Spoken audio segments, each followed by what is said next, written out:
আমরা এমন বাংলাদেশ চাইনি যে ব্যবসায়ীদের হয়রানি করা হবে। সমন্বয়ক পরিচয় হোক, পুলিশ হোক, কেন ব্যবসায়ীদের হয়রানি করবে?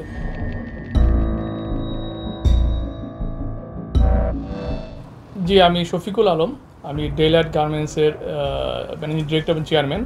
তো দেলোয়ার ভাইয়ের সাথে আমার সম্পর্ক আমাদের গার্মেন্টস নিয়ে। আমরা বিজিএমই সদস্য এবং আমরা এবার বিজিএমই নির্বাচনে দেলোয়ার ভাই সহ আমরা অংশগ্রহণ করেছি ঐক্য পরিষদ নামে একটা দল, নতুন দল, যেটা বিজিএমইতে আগে ছিল না। বিজিএমইতে আগে দুই দল ফোরাম এবং সম্মিলিত করতো, এবার আমরা তৃতীয় দল হিসাবে ঐক্য পরিষদ নির্বাচন করেছি। তো সেখানে দেলোয়ার ভাই আমাদের প্রার্থী ছিলেন। তো সে একজন ব্যবসায়ী হিসাবে আমি গতকালকে তার ফোনে যখন আমাকে বললো যে এই ঘটনাটা, যে পুলিশ এসেছে, সম্মানের সাথে তার বিরুদ্ধে নাকি মামলা আছে, টাকা নিয়ে গেছে, তো আমরা ব্যবসায়ী যারা মহল তারা পুলিশ আপনি কোনো ওয়ারিড করেন না, আমরা আসবো আপনার বাসায়, ঘটনা কী হয়েছে। তো আমরা 5ই আগস্টের পরে তো আমরা এমন বাংলাদেশ চাইনি যে ব্যবসায়ীদের হয়রানি করা হবে, তাই না? সমন্বয়ক পরিচয় হোক, পুলিশ হোক, কেন ব্যবসায়ীদের হয়রানি করবে? আমরা কষ্ট করে বিনিয়োগ করে বিদেশ থেকে কোটি কোটি ডলার আমরা এক্সপোর্ট করে নিয়ে আসতেছি দেশের স্বার্থে, দেশের উন্নয়নের জন্য। আজকে সে একজন বিশিষ্ট ব্যবসায়ী, আমাদের দলের একটা গুরুত্বপূর্ণ ব্যক্তিত্ব, আগামী বিজেপি ভবিষ্যৎ নেতা হবে উনি। তো ওনার বাসায় এই ধরনের হামলা ভুমকি এটা আমরা কখনোই আশা করি না। আমরা এটা তীব্র নিবন্ধ জানাচ্ছি এবং সরকারের এই ব্যাপারে সুষ্ঠু তদন্ত সাপেক্ষে এটা ব্যবস্থা আমরা আহ্বান জানাচ্ছি ব্যবসায়ী মহল থেকে। উনি মোহাম্মদ দেলোয়ার হোসেন, ডেলিকেট গার্মেন্টসের উনি চেয়ারম্যান। এটা ভুয়া মামলা, কারণ যেহেতু মামলার ডাটাতে আপনি বুঝতে পারবেন যে মামলার ঠিকানা কী দেওয়া, Delwar, Mohammad Delwar, house number 36, road number 6, sector 13, but সে থাকে হাউস নম্বর 33-তে, হ্যাঁ 36 না, আর তার নাম দেলোয়ার হোসেন, নট দেলোয়ার। তার মানে এটা কোনো বাইরে কোনো ইন্ধন হচ্ছে। এবং আমরা শুনেছি যে সে এবার উত্তরা মডেল ক্লাবের প্রেসিডেন্ট পদপ্রার্থী নির্বাচন যাচ্ছে।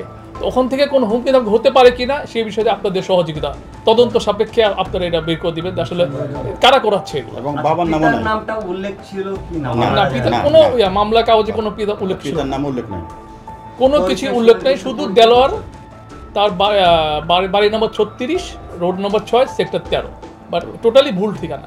পাশের বাসার একজনের নাম আছে দেলোয়ার। আর রাজনৈতিক বা ব্যবসায়িক কোনো পরিচয় ছিল পরিচিত নেই, কারণ সে জুলাই আগস্টের কথা বলতেছে, আমার কাছে কপিটা আছে, আমি গতকালকে তুলেছি। হ্যাঁ, তা আপনাদের কাছে যেহেতু আছে আপনারা ভালো বুঝতে পারবেন। আর যেহেতু জুলাই পরবর্তী আগস্টে সে তার মেয়ে মাইলস্টোন কলেজ স্কুলে পড়ে, তার মেয়েরা আন্দোলনে নেমেছিল, সে যথেষ্ট স্টুডেন্টদেরকে সহযোগিতা করেছে, খাবার দিয়েছে, মাস্ক দিয়েছে, বিতরণ, সে সম্পৃক্ত ছিল এই আন্দোলনের সাথে। হ্যাঁ, দেশে স্বৈরাচার বিরোধী আন্দোলনের সাথে তার মেয়েরা সে ছিল। তো তার বিরুদ্ধে এই অ্যাকশন কেন? আর সমন্বয়ক নামতে যারা সন্ত্রাসী করছে তাদের বিরুদ্ধে অবশ্যই অ্যাকশন নিতে হবে। আমরা ব্যবসায়ী মহলে কিন্তু আগে ব্যবসা করতে পারবো না। আমরা যে সোনার বাংলাদেশ চাতে, এটা সোনার হতে পারে না, এই ধরনের বাংলাদেশ এটা কাম্য না।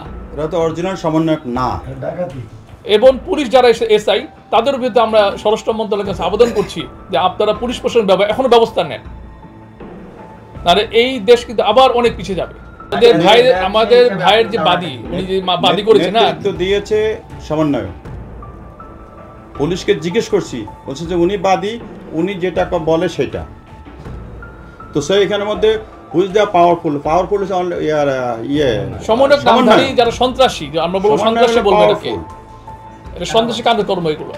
রাত 2টার দিকে কোনো ভালো ভদ্র মানুষ ব্যবসায়ী বাসায় কোনো আসতে পারে না। পুলিশে আসবে, যে ওয়ারেন্ট থাকে তার সাথে কথা বলবে, দিনে আসবে, কথা বলবে, আইন অনুযায়ী যে ব্যবস্থা গ্রহণ করবে। বাট কোনো কিছু ওয়ারেন্ট ইস্যু নাই, সার্চ ওয়ারেন্ট নাই।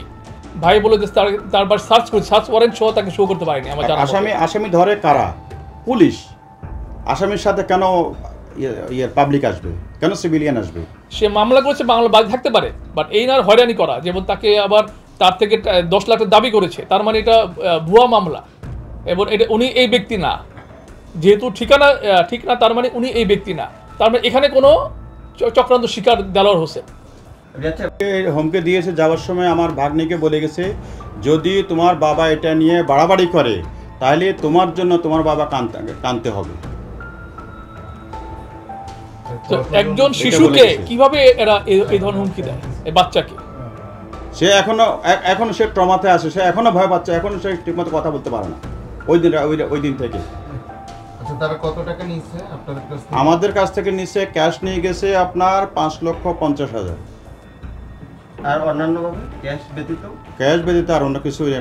আমাদের থেকে ক্যাশ নিয়ে গেছে, আর বাকি যে 4.5 লাখ টাকা বলছে যত দ্রুততম পারেন পেড করবেন, এরপরে আমাদের সাথে আর কোনো যোগাযোগ করে না। আমরা বিভিন্ন সময় দেখেছি যে সমন্বয়কারীরা বাসায় ঢুকে তল্লাশির নামে ভাঙচুর অর্থে নিয়ে আসে, তারা পুলিশকে ইউজ করে উপরে নিয়ে তারা ভয়ভীতি দেখায়। এখন আমরা তো পুলিশকে জিজ্ঞাসা করতে পারি না যে আপনারা কি এটার সাথে জড়িত কিনা। তখন করে কি, আমাদের পাবলিকের বোকা বানায় তারা টাকা নিয়ে যায়। তারপরে পুলিশ বলে যে আমরা কিছুই জানি না। মামলা করতে গিয়েছিলেন, পরে পুলিশের ব্যবহারটা কি ছিল বা কি বলছিল পুলিশ? না, পুলিশের মামলা করতে গেছে আমাদের সাথে ভালো ব্যবহার করছে। আচ্ছা, কতজন গ্রেফতার হয়েছে আর আর কিভাবে গ্রেফতার জানতে পারলাম যে আপনাদের পত্রিকার মাধ্যমে জানতে পারলাম যে 3 জন অলরেডি অ্যারেস্ট হয়েছে। এই 3 জন অলরেডি জেলখানাতে আছে। কারা কারা? আছে আপনার নোমান আছে, আর আপনার তমা নামের যে মেয়েটা এটা আছে, তারপর তানজিল আছে। কোথা থেকে গ্রেফতার করেছে? এদেরকে সর্বপ্রথম অ্যারেস্ট হয়েছে আপনার নোমান এয়ারপোর্ট থানাতে, যখন রাত্রে আমরা ওখানে যাই। এর পরের দিন অ্যারেস্ট হয়েছে মনে হয় ওই রাত্রে, না পরের দিন অ্যারেস্ট হয়েছে ওই 2 জন। না, আমরা পত্রিকাতে যে দেখতে পাইছি যে তমা এবং ওই যে তানজিরা অ্যারেস্ট হয়েছে। টোটাল 3 জন অ্যারেস্ট হয়েছে, আর 3 জন এখনো বাকি আছে।